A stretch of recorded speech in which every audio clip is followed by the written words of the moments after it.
Okay, everyone, what I am about to tell you is absolutely unprecedented, and it represents one of the most shocking moments in American legal history that will be talked about for generations to come. Donald Trump was publicly humiliated and physically removed from a federal courtroom after a heated clash with the judge erupted into complete chaos right there in front of everyone watching. Trump's full meltdown, where he was shouting defiance and hurling insults at the judge, led to the expulsion of his entire legal team from the courtroom and unleashed unprecedented sanctions and fallout for his ongoing criminal cases that will affect everything going forward. But before we go any further, real quick, let's be honest, you can't really trust mainstream media anymore. That's why we built Pump Politics, to bring you real stories, real context, and no corporate spin. Just click the link in the description to join, and if you just want to support what we're doing, join us, be part of the community that actually cares about the truth. All right, let's get back to the video. During a tense November 2025, hearing Trump disrupted proceedings with loud outbursts that shocked everyone present, including court staff and other lawyers and members of the public who were there to witness what was supposed to be a routine court appearance. Trump was calling Judge Lewis Kaplan a radical lunatic right there in open court. He was repeatedly interrupting testimony that was being given by witnesses. He was making it impossible for the court to conduct its business in an orderly manner.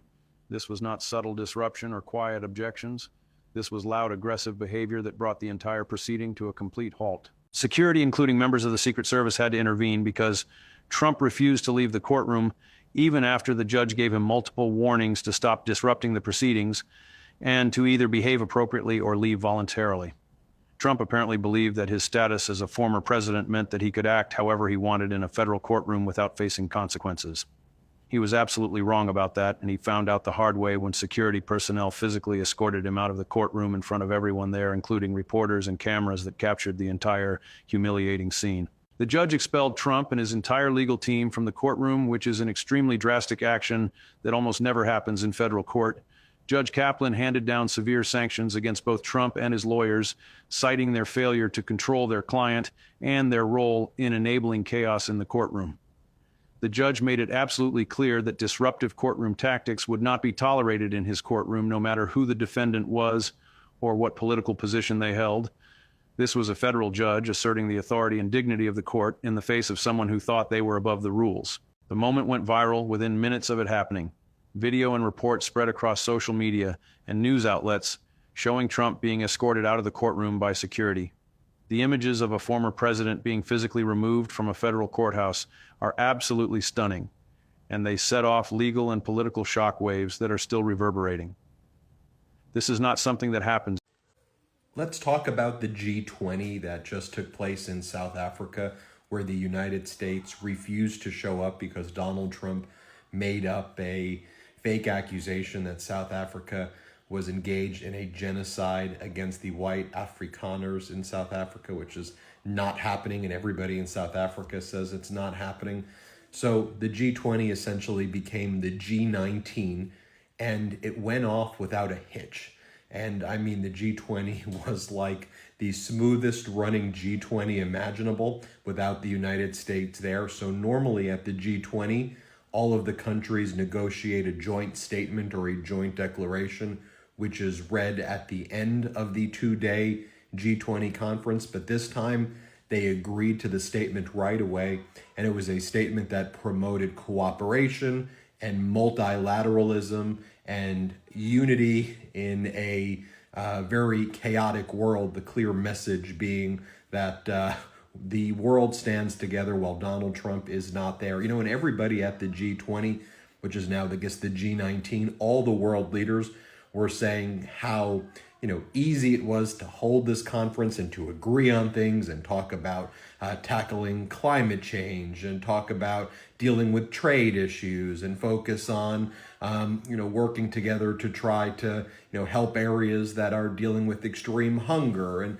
without the United States under Donald Trump there, you have all these world leaders saying, with Donald Trump, it's all this drama, and is he going to go golfing? Is he going to go and leave? And then he whines and behaves just like an immature idiot. And so they were all able to get stuff done. So as a result of it all going so well in South Africa, Donald Trump was like, maybe I should just send someone to attend like some of the conferences, because he felt FOMO basically at what was taking place. And it just goes to show you that the world moves on. Like, the world lives on without Donald Trump and unfortunately without the United States. And just such a weak position for the United States to be like, I'm not showing up. I'm not going to be there. At the freaking G20, you're not going to be there. I mean, think about the message that sends to the world. And then just think about just like the blatant racism, like the horrific racism that you don't show up to the first time that the G20 is ever held in an African nation. It's held in South Africa. You have the president of South Africa, Cyril Ramaphosa, and he's there, and he's a black man who's running this country, you know, and Donald Trump's like, I'm not showing up because you're doing a white genocide, which is not happening. I mean, just think about that. Like, think about the blatant racism, the lies, and just, you know, just sad to see as an American, the United States just leave the world stage like that. So you had that, and of course that happens at the same time that we learned about the United States basically just laundering the Russian plan of Ukrainian surrender, and the US being like, yep, that's actually our plan right there. And it seems like they literally, the US used like Google Translate or some translation device, took the Russian plan that Kirill Dmitriev, Putin's envoy to the United States, handed to Steve Witkoff, and then tried to force that on Zelensky. But Zelensky and the European allies were like, we're not going for that. So I cover all of this on the Midas Touch YouTube channel, as you know, at MidasPlus.com, which is the Substack. So follow along. Let me know what you think.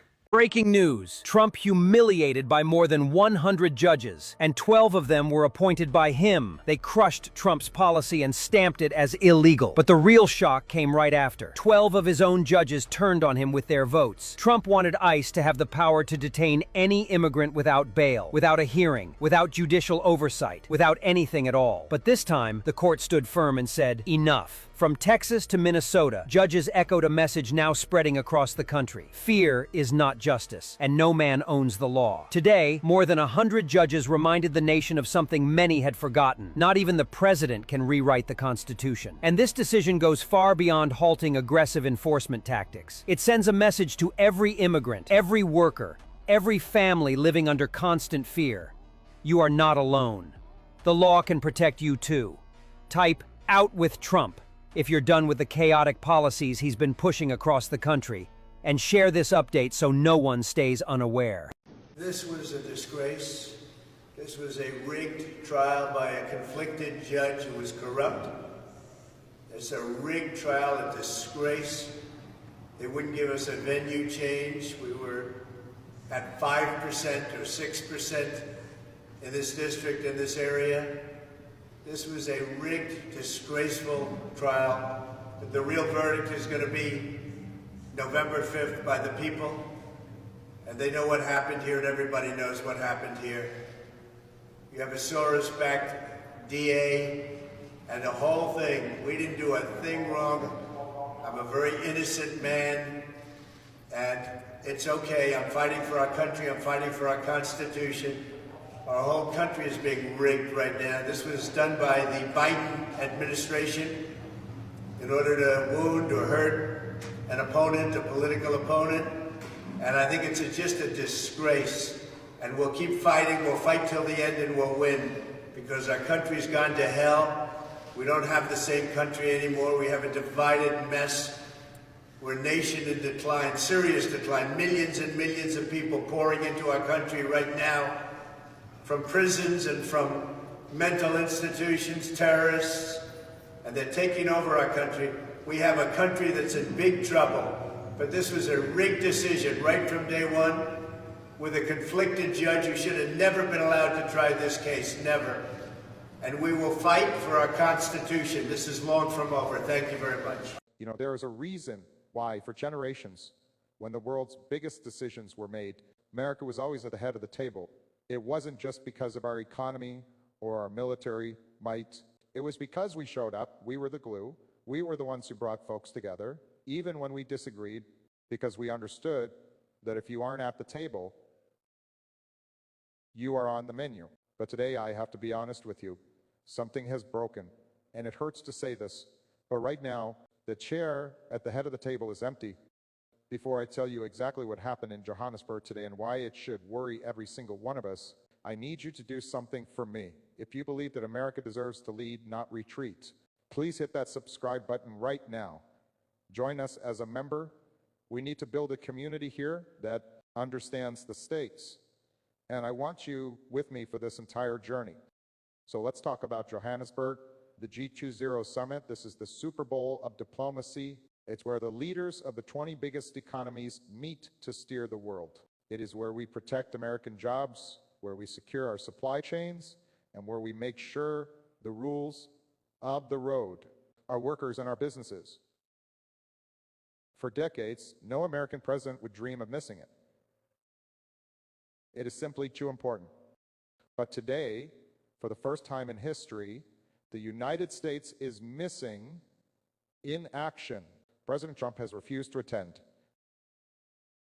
He has boycotted the summit entirely.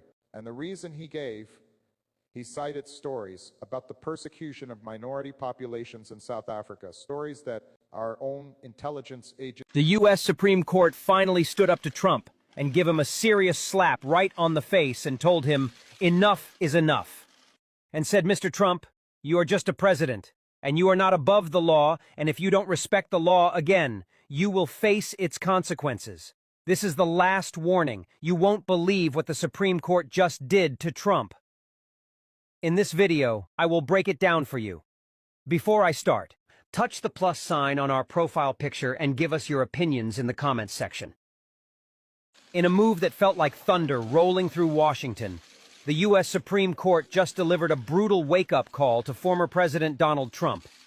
After years of acting like he was above the law, Trump finally hit a wall he couldn't bulldoze: the Supreme Court. Trump, who slapped sweeping tariffs on foreign goods like he was king of the economy, didn't even bother to consult the law fully before making decisions that rocked businesses across the nation. One small toy company, Learning Resources, had the guts to take him to court, and they won. But Trump, in classic fashion, tried to skip legal steps, thinking he could rush the system. Well, the Supreme Court wasn't having it. On Friday, they refused to fast-track Trump's case, essentially saying, "Slow down, Mr. Trump. This is not your personal playground." But it didn't stop there. Behind the scenes, whispers turned into roars. The court is reportedly furious. Sources say justices are fed up with Trump treating emergency laws like his toolkit. And they're making it clear, if he keeps walking this dangerous path, they will bring the full weight of the law down on him. They've drawn the line. The message is loud and clear. Enough is enough. Trump's reckless run may have just met its final stop. President Trump is in serious tears as his own appointed judge gives him a devastating blow. After Trump tried to pick on former President Obama, the judge told him, "We have had enough of your nonsense. You won't believe what Trump's judge did to him. I will break it down for you." Before I start, touch the plus sign on our profile picture and give us your opinions in the comments section. In a wild twist that sounds straight out of a political soap opera, Donald Trump just got slapped down not by his enemies, but by the very people he handpicked. After launching a fresh attack on Barack Obama, calling him the mastermind of a supposed coup to overturn the 2016 election, Trump expected applause. Instead, he got blocked, and the humiliation was loud. Trump lit up Truth Social like a man on fire, screaming that Obama must pay for orchestrating the crime of the century. He even shared a video from a right-wing historian claiming Obama's intel chiefs plotted to destroy him.